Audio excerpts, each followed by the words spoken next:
Hello everyone, welcome back to my Journalism of the Heart news channel. The story for today is I was hanging out with some friends a while ago on a night that lingered.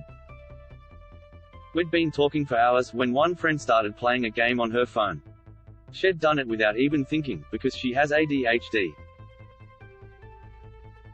I also have ADHD, so I understood she was doing it to help maintain her focus on the conversation, lest she become so understimulated she starts beatboxing. It's happened before. She said, I didn't even realize I was on my phone. Sorry, I hope it's not rude. My other, normal-brained, friend responded, it is rude but it's okay. I couldn't understand it. What had she done wrong? Being rude seems to boil down to one or both of the following: 1. Not having good manners, and 2. Being hurtful. This conflation makes me wonder, how can the same word be used to describe a looking at your phone at the dinner table and b interrupting someone mid-sentence to tell them they have James Corden energy? I understand why please and thank you are drilled into us. We want people to be grateful.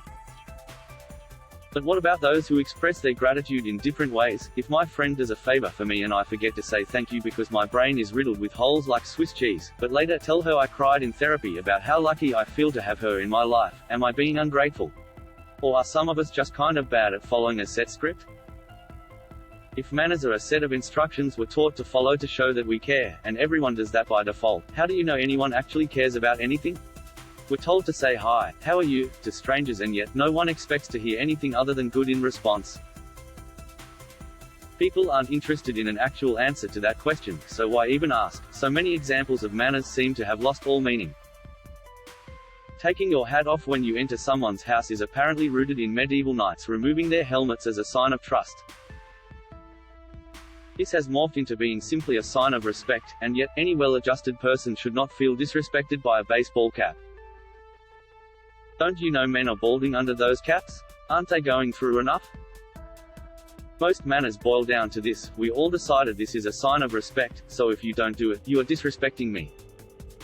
This kind of circular logic makes as much sense and holds as much value as an NFT. It's ugly, I want nothing to do with it, and its biggest defenders seem like they're making up for not having friends in high school. I'm sick of seeing people use the concept of manners to project their insecurities onto others. I cannot watch another grown adult get agitated when my 5-year-old autistic nephew doesn't put his iPad down to hug them. He doesn't understand your hurt feelings because he doesn't need validation from strangers. Also, HE's very busy watching the same episode of The Chase 20 times in a row. H is having a great time and HE's perfect. Heaps of my friends are autistic. They're used to following a script to fit in, and yet the reason I get along with them so well is that I don't have to worry about what they're really thinking, because they tell me.